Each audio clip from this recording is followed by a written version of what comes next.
Point presse aujourd'hui, suite à l'agression très violente dont ont été victimes les policiers le 13 septembre. Il n'y a pas beaucoup plus de détails qu'hier, mais je crois que c'est important de le redire et d'insister sur certains points.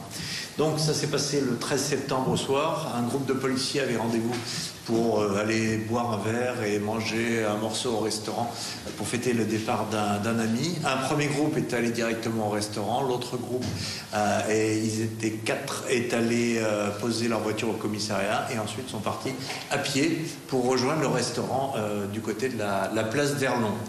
À ce moment-là, et des exploitations diverses qu'on a pu voir, un jeune homme sur une trottinette qui n'a pas été interpellé, je le précise, s'arrête au niveau du passage piéton, tourne la tête vers les policiers et immédiatement se dirige vers eux. En même temps, un groupe de jeunes, environ une dizaine, la scène est très confuse et assez complexe, immédiatement se précipite sur les policiers et se livre littéralement à un tabassage en règle parfaitement gratuit en l'occurrence.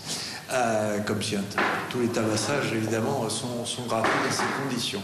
Un des policiers a eu la cheville cassée, l'autre a reçu des coups de ceinture, notamment d'une boucle de ceinture au crâne sur le visage, et les deux donc ont été sérieusement blessés.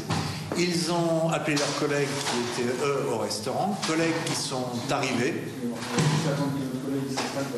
Oui, là ça va pas le faire. Non, si j'avais prévenu, je suis désolé, je viens de lire. Ah oui, je savais bien qu'il y avait quelqu'un. Vous voulez que je recommence? Non, on est en direct. On est en direct. D'accord, désolé pour cette interruption. Donc, je disais que le groupe de... Désolé pour le direct. On verra. Oui. Voilà, je suis là. Un peu là quand même. Donc le groupe de policiers qui était au restaurant a été averti, est revenu, et c'est à ce moment-là ils ont entendu des cris, des cris qui ont été dit CE, quelque chose comme ça, et à ce moment-là, un groupe, et on est à peu près certain que c'est le même groupe, s'est jeté sur elle et s'est livré à un tabassage en règle. Alors les constatations ont été assez impressionnantes, des blessures, un policier a un nez cassé, la plupart ont reçu des hématomes sur tout le corps, et une vidéo circule qui montre bien la scène d'une violence complètement hors norme et surtout totalement gratuite. Les incapacités de travail sont de 28 jours pour le policier qui a la cheville cassée et de 6 à 10 jours pour les autres qui se sont fait réellement tabasser. Je l'ai dit hier, c'était un véritable lynchage en règle de tout un groupe d'une ultra-violence. La police municipale est intervenue, a interpellé un des deux suspects. La police nationale en a interpellé un également. Ce sont deux frères originaires de Mayotte. Tous les deux sont très très connus des services de police. Les deux d'ailleurs étaient convoqués aujourd'hui devant le tribunal correctionnel pour des faits d'offre ou cession de stupéfiants et non-divulgation de code dans deux affaires différentes.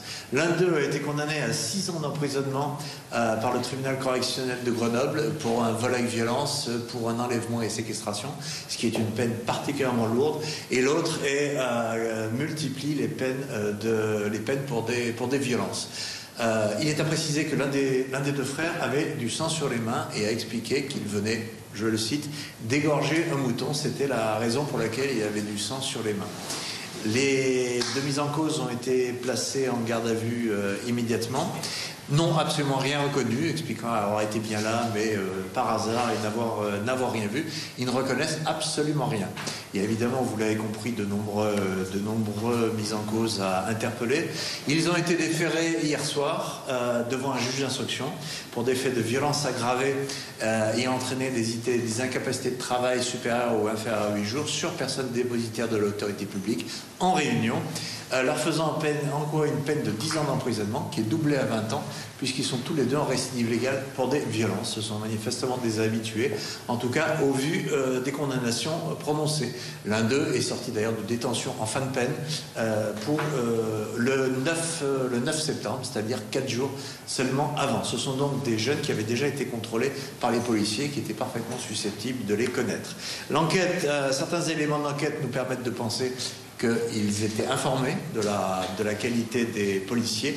Il n'y a d'ailleurs objectivement pas d'autre explication pour ce lynchage gratuit. Il n'y avait aucune raison, il ne s'est rien passé de particulier à ce moment-là vis-à-vis des policiers et des policiers vis-à-vis d'eux. C'est pour ça que la qualification de personnes dépositaires de l'autorité publique a été évidemment retenue. La peine encourue est donc de 20 ans, un mandat de dépôt a été requis par le parquet et a été prononcé par le juge des libertés et de la détention. Ce sont donc des faits d'une gravité assez exceptionnelle. Les images, vous les avez vues, elles sont d'une violence extrême et surtout parfaitement gratuite. C'est assez inquiétant, ce type de phénomène, puisqu'en ce moment, ça se reproduit. Ce que je voudrais dire, c'est que je ne l'ai pas dit hier, mais je le dis aujourd'hui, parce que c'est pour moi une évidence que le parquet de Reims et moi-même sommes totalement aux côtés des forces de sécurité intérieure de façon générale, que ce soit la police nationale, que ce soit la gendarmerie nationale. C'est que les choses aussi soient très claires à ce niveau-là.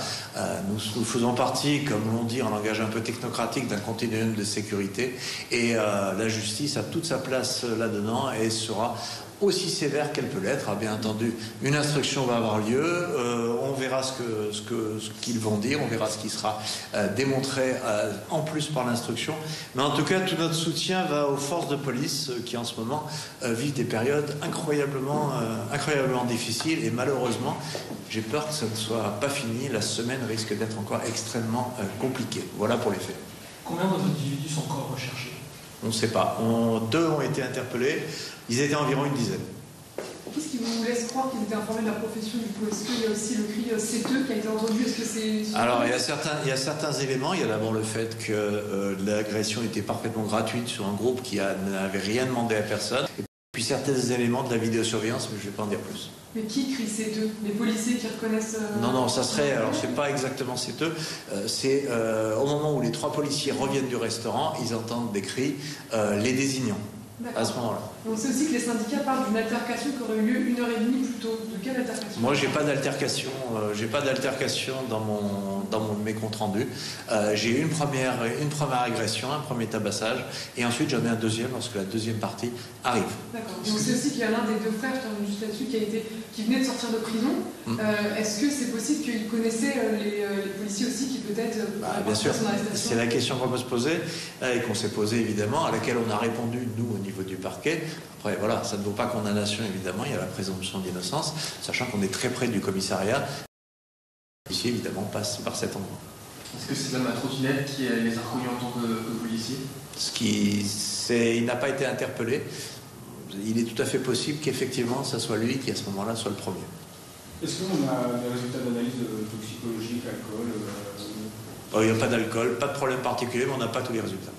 Est-ce qu'on peut aussi resituer l'endroit, à proximité du commissariat? On est en plein centre-ville, sur une esplanade, voilà. Alors, je ne vais pas pouvoir vous donner l'endroit très précis. D'abord, je ne suis pas très bon en géographie, j'ai toujours un peu de mal.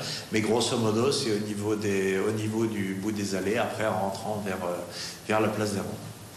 Par rapport à Reims, c'est quoi? C'est en plein centre-ville, à côté du... C'est du centre-ville, entre le commissariat et le plein centre. La vidéo qui circule, elle est mal... des vidéos de surveillance? Ah, pas du tout. Non, la vidéo que j'ai vue, elle est d'un particulier, visiblement. Et quand vous dites que la semaine risque d'être compliquée, dure... Comme tout le monde, je pense au 18 septembre, ce qui peut s'annoncer. Voilà. Après, je n'en sais rien, mais c'est une période très compliquée qui enchaîne un peu les manifestations, parfois violentes. À Reims, heureusement, la ville est plutôt calme à ce niveau-là, et j'espère que ça va durer.